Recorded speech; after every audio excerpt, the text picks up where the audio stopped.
मुंबई अहमदाबाद महामार्गावरील चिल्हार फाटा येथे नवजीवन हॉटेलच्या समोर सापडलेल्या मृतदेहाची ओळख पटली आहे।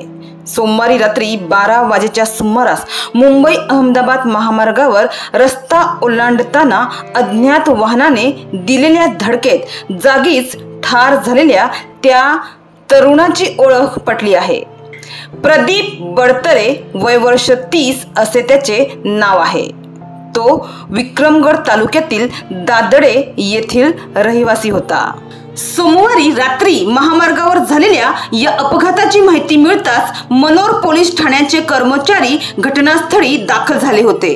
पोलिसांनी पंचनामा करून रुग्णवाहिका चालक अकील सय्यद यांच्या मदतीने मृतदेह ताब्यात घेत मनोरच्या ग्रामीण रुग्णालयात तो मृतदेह दाखल करण्यात आला होता।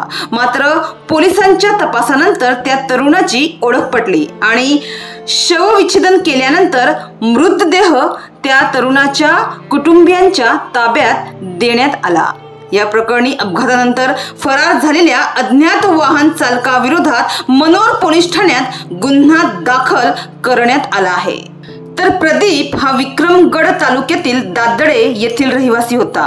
मात्र तो रात्री चिल्हार फाटा येथे कशासाठी आला होता याची स्पष्ट माहिती मिळालेली नाहीये। मात्र प्रदीपच्या अशा मृत्यूने त्याच्या कुटुंबियांमध्ये मोठी शोककळा पसरली आहे। या घटनेमुळे त्याच्या कुटुंबियांना मोठा धक्का बसला आहे।